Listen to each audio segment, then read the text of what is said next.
Welcome back guys! Nandito na naman tayo ulit sa ating second or part 2 session. Ayan, kasama din si Pastor. So punta po tayo muna sa taas guys. Pakita natin, syempre hindi natin palampasin lahat ng view, lahat ng makukunan nating view dito sa Skywalk, dito po sa Calatrava. Medyo maingat na po tayo kasi basa. Okay? Basa po yung daanan, so dapat maingat para hindi madulas. Alright? Alright. Ganun pa din, magandang view. May mga bundok overlooking. Amazing. Tapos may hangin na napaka-fresh. Siyempre kasama natin yung pastor natin pa din. Nandiyan. Pastor. Hindi mawala yan sa vlog natin si pastor. Kasama natin yan. Yan. So yun pa. So kanina doon tayo sa baba. So umakyat dito sa taas. So yan. So mas level na natin yung bundok. Pansinin nyo may mga bundok po sa tapat. Ayan. So di ko alam kung ano to guys. Ayun no. Merong tatlong tubo. Kita nyo ba? Yan, may tatlong tubo po sa taas. So hindi natin alam kung ano yan. Exhaust ba yan or what? So ayan. Ayan, meron tower dito. Satellite yata, signal. Pansin nyo guys. Correct me if I'm wrong. Kung ano yan. Alright. So ayan, may mga poultry. Piggery yan sa tapat kaysa may bundok. Hindi ko alam kung pansin nyo, kung makikita nyo. Pasensya na po pala sa quality ng camera natin kasi hindi pa po tayo nakapag-upgrade ng phone.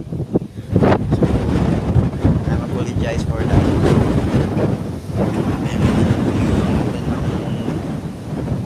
Maganda ng hangin. So, by the way, hindi na po yung umakyat ngayon dito sa Skywalk kasi solo namin. Solo. Parang ang ganda ng timing kasi kami lang. Susulo namin yung view. Diba? Ang ganda po. Ang ganda talaga. Kaya pag gusto nyo pumunta dito, so pwede nyo ma-search sa Google, Skywalk in Calatrava. Makikita nyo yung location. Siyempre, para mas maganda. Mas maganda siguro, pumunta kayo dito ng madaling araw. Para makita nyo yung fog, yung tawag dito sa Tagalog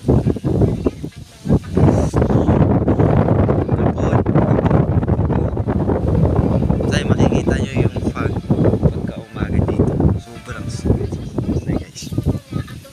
Kasi nagpa-fog dito tuwing umaga. Ayan. So once again, I hope na-enjoy kayo sa video natin. Tuloy-tuloy lang tayo sa pag-follow, sa pag-like, sa pag-support ng ating mga videos. So marami pa tayong gagawin videos guys. Siyempre sa video natin hindi natin kasama si Pastor. Ayan si Pastor. Every video kasama natin si Pastor, kasama natin yung guidance ni Lord, ang kanyang protections sa ating mga travel. Ayan po si Pastor. Ayan. So diba? So sa mga gusto din mag-travel, pwede kayong sumama sa amin. Ganda ito guys. Napaka ano lang ng kanilang entrance. Hindi po expensive. Diba? So napakaliit lang. Pero ma-enjoy mo na yung view.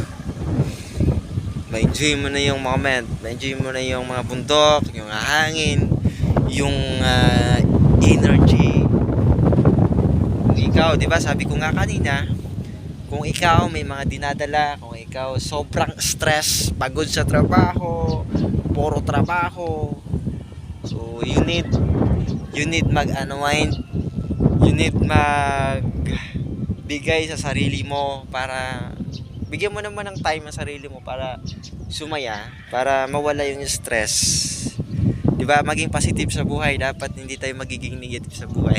Ano man ang mga pagdaanan natin, ano man ang mga pagsubok, madadaanan natin, so still positive.